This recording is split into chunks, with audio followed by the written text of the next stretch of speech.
facing the police every single day. It's not the type of behavior you'd expect from a police officer, but Chief Bevan says former Sergeant Leonel Morenas betrayed the trust of his community, his fellow officers, and the badge that he placed on his uniform every day. He betrayed the oath in which he swore to. His smile could draw you in, but Bradenton police say former Sergeant Leonel Morenas was up to no good. He was very persistent and successful at times in his efforts to do so. Last June, a complaint came into BPD that Morenas had followed a woman home after a chance encounter. That complaint led to a disturbing discovery. It revealed several hundred questionable database queries of women during a specific time frame. The chief says Morenas used driver's license and vehicle registration records to track 150 women. She says his objective was to find women to woo and impress to go out on dates. She says he's been doing it since 2012. All I can tell you is that he was very creative in his manner, and it wasn't regulated to one specific source. According to the chief, most of the women he tracked were Hispanic. I have personally met with most of the women involved in the smaller subset in an effort to help them regain their trust, and also simply to tell them, I'm sorry. The FBI is now investigating, but no charges have been filed. Morenas resigned. The chief says she would have fired him if he hadn't. I realize that it puts the Bradenton Police Department in a bad light, but it's worth it to know that I took somebody who shouldn't be on the street anymore off of it. Chief Bevan wants anyone who was a victim to come forward to the FBI. She says there will also be more frequent audits of the police databases to make sure they're not being misused. In Bradenton, Kimberly Quizon, Fox 13 News. To answer the door that he was there to speak out against Sergeant Leonel Morenas by an adult female and her parents.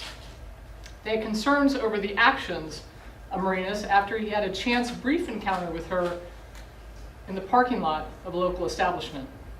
While driving home, she became concerned upon realizing he was following her in his police cruiser, although he turned off shortly before her arrival to her parents' house. A short time later, Morenas showed up to this residence and told her parents who answered the door that he was there to speak with the woman who had arrived there shortly before regarding a domestic matter. Parents, of course, recognized there was no domestic situation occurring with their daughter, questioned his true intentions, and refused to allow their daughter to come to the door.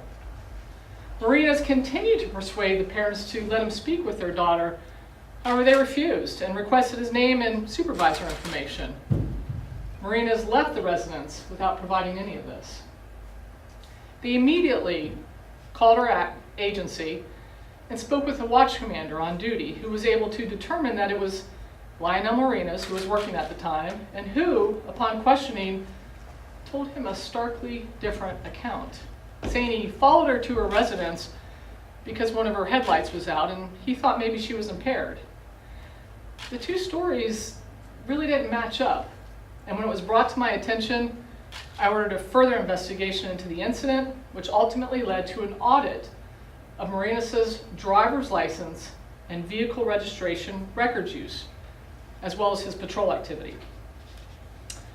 The results of this audit heightened my concern even greater due to discrepancies of the subjects he was conducting queries on versus his involvement he and the department were working on with regards to open and active cases as well.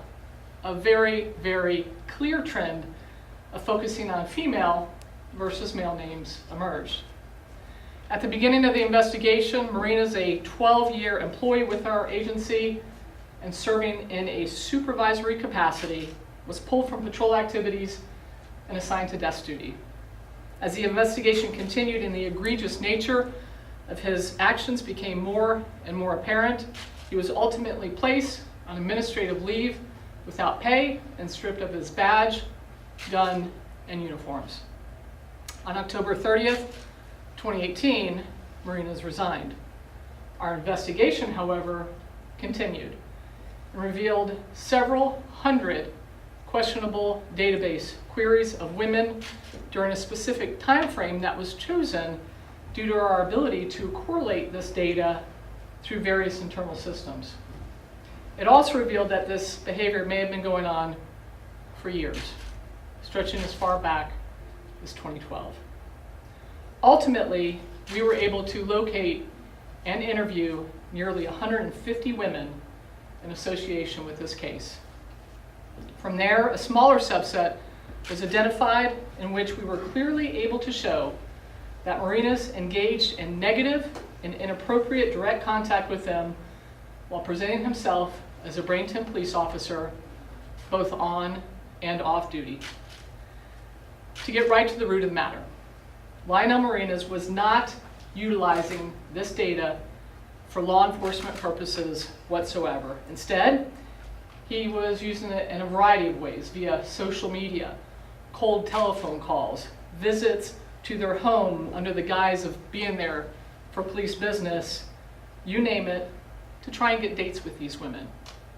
And he was very persistent and successful at times in his efforts to do so. Of course, it goes without saying that this is not what our officers should be doing with their access to information or with their time. I will add that a majority of this smaller subset were Hispanic women. Let me be clear how important it was to me, to this agency, that this administrative case was handled appropriately and no stone left unturned. At one point, 5 investigators were involved, working full-time, resulting in thousands of hours to mine data and to locate and interview involved subjects. Our internal investigation was recently closed with the finding of numerous administrative violations involving gross misconduct, to include misuse of criminal justice information, violations of our record security policy, and sex on duty. Had Marinas not resigned, he would have been fired, and that finding has been provided to FDLE relative to his law enforcement certification.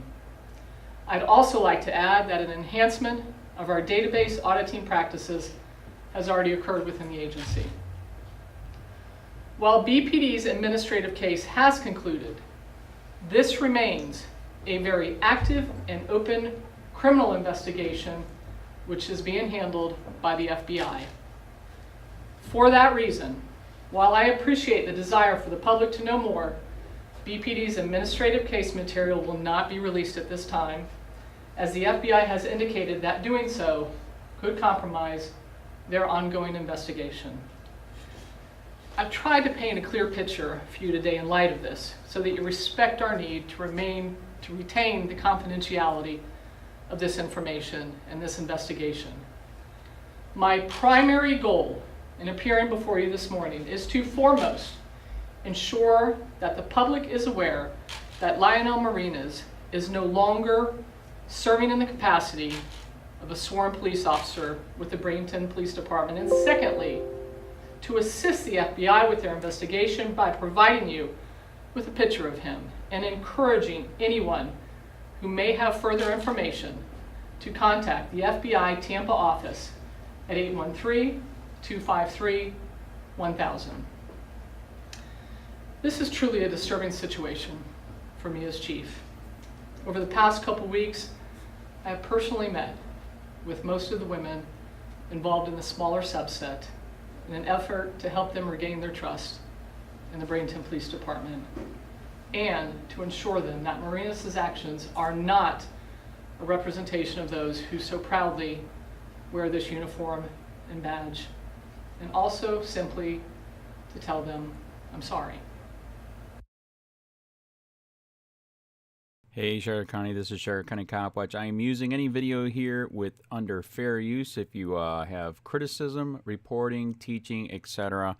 And please donate. I do not make money from YouTube, and there are different ways to donate in the video links. Thanks.